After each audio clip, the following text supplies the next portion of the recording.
Alright, so we made the fingerprint. Now we can get past the fingerprint scanner.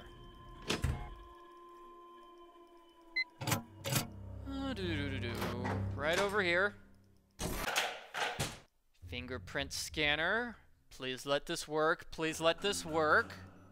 Alright. Okay, so we're here in Niko's personal study, where he keeps all sorts of, I don't know, science-y things, like a bunny rabbit. He's got a bunny rabbit here, very science-y. A telephone, a rotary telephone. That is a really old-fashioned looking telephone. It's got a rotary dial, and it looks like a dial that you turn, huh?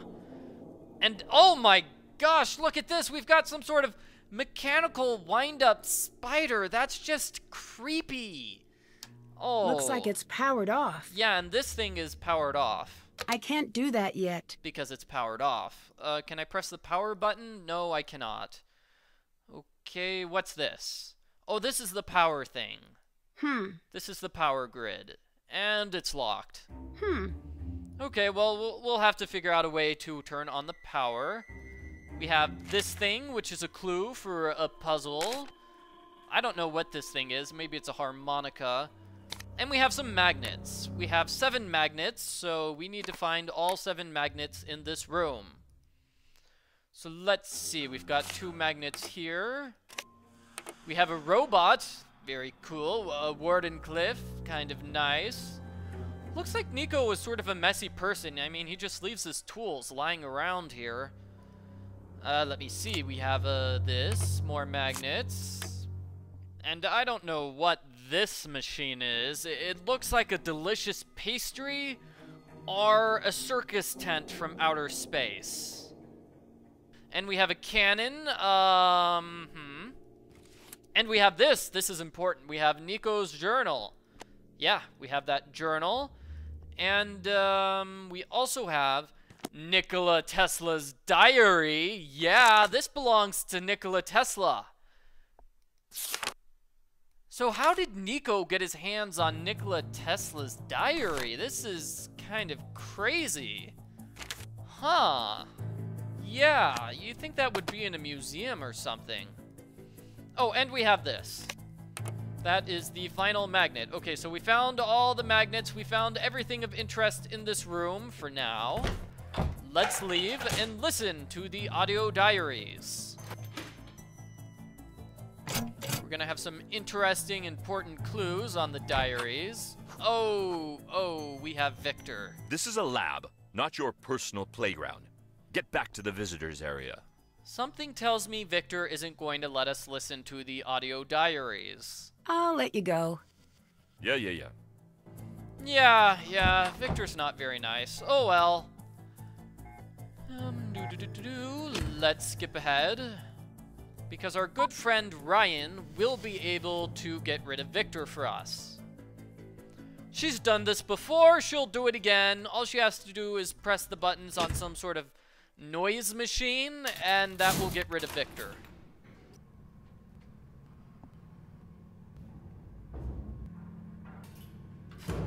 So why did, Niko have a bunny rabbit in his personal study? It was like his favorite stuffed animal or something? Hi. I don't know. Niko, you've got some explaining to do. I'm sorry to ask again, but can you distract Victor for me? Dear ears and general feelings of self-worth, I am so sorry for what's about to happen to you. Your sad friend, Ryan. And once again, Ryan is hilarious. You know what? I think I've solved the mystery of Niko's pet bunny rabbit. Obviously, his favorite stuffed animal was a teddy bear. He called him Mr. Snuggles. But Ryan thought it was a gummy bear, and she accidentally ate Mr. Snuggles. It was really just a horrible situation. So that's why Niko switched to having a bunny rabbit as his stuffed animal, rather than having a teddy bear. And I forgot to show you this. Binary! Take a look at binary! Yeah, so 13 is blue, blue, red, blue, 15 is all blue. Hey, that's going to come in handy for a puzzle that I will solve shortly.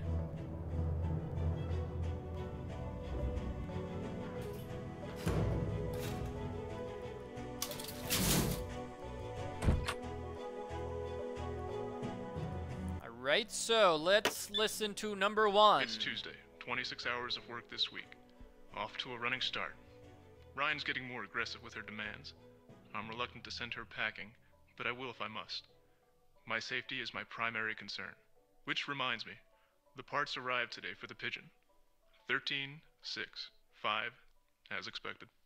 Should something happen to me, hopefully someone will figure out what that means.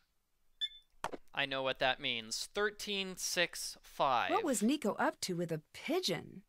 Yeah, Niko, This must yeah. be what Niko was talking about in his diary. What was Niko up to with the pigeon? Oh, I sound offended there. No, okay, so 13, as you saw, was blue, blue, red, and then blue. What were the other numbers? 5 or something? 6 is 2 reds in the middle, and then 5 is this. So what was he up to with the pigeon? He was up to this. He just liked dancing pigeons, that's all. Oh, dancing pigeons and secret messages! The 1902 This must patent. be the key to one of Niko's passwords. It is definitely the key to one of Niko's passwords. Thank you for pointing this out to us, Nancy. It's Tuesday. Let's listen to 2. Last night, I hit 90% efficiency with the suboptimal setup. Thanks to Ryan's threats, I could not carry out the plan I had been hoping. Yet these results mean that it's time to announce. Again, I'm viewing the schematics in my head, but now I have to think differently. I have to find the points in the design where someone could take advantage of the system and bend it to his will. That sounds ominous. Tesla was lucky to live before the nuclear age took full flight. He never had to scrutinize his work. He could brag about death rays or the earthquake machines he had, and the tyrants of the world wouldn't take notice. That's no longer the case. I don't think he understood the cost of destruction. To him, it was just the mechanics of the thing. When he attached the earthquake machine to his building, he didn't want to destroy it. It was about finding the perfect pattern. The resonant frequency of the building syncing up with the steady tap of his machine until the structure's myth of stability was exposed for what it was, a hopeful lie. I always like to think that's how Wardenclyffe came down, not with a wrecking ball, but with one of his unassuming little boxes set to frequency 37. Alright, so that's a clue for another puzzle. The Wardenclyffe puzzle, and I mentioned Wardenclyffe. Wardenclyffe is right over here. This must be the building Niko mentioned. And let me take a look at this bunny rabbit. It is a pink bunny rabbit, but it looks like it's a cyborg bunny rabbit. It has leather parts, and it's connected to some sort of machine. It's a robot bunny rabbit, everybody. I am now very, very, very much afraid. Is that Ned telling me not to worry? Oh no, that's Ryan telling me to worry because Victor is going to return to his area. Let's check out that 1902 patent right over here. So it's written down here, 1119732. Let me double check. Victor is, well, he's not there, but he's going to return. And Wardenclyffe is right over here. Or not Wardenclyffe, this is the oscillator. I need to find the correct frequency. Niko's clue was talking about, you know, frequency 37, right? So frequency 37 is going to be found somewhere over here, right over here. This clue, we have numbers. So you want to find out which numbers add up to 37. And that's all of the numbers except for these two. You can leave out 7 and 5. Yeah, the entire thing, I mean, all 6 numbers add up to 49. And to get 37, we have to turn on these. Yes, okay, so we have that, and we have the key. So the key is used for this thing right over here. The control box, and once again we have this puzzle where we have to turn on all of the light thingies.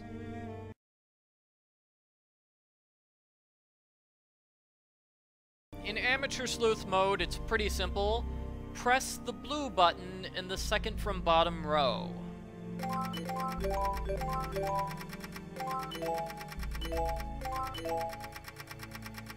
Now, press the blue button in the second from bottom row. Now, press the blue button in the second from bottom row.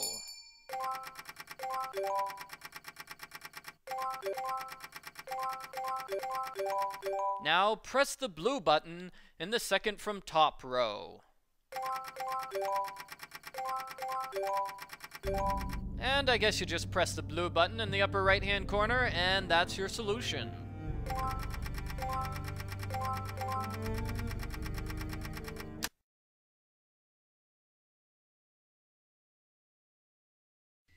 In Master Sleuth mode, press the button in the rightmost column. Press the blue button here in the middle of the screen in the third column.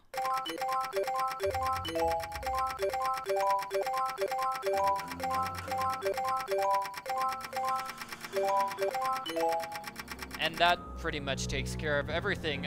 Press the bottom left blue button. Press the only remaining blue button. And finally, press the only remaining blue button. Okay, so the computer wants a password, and we just found out the password. It is the 1902 patent 1119732. And now we have turned on this computer, which has video footage of Niko's murder.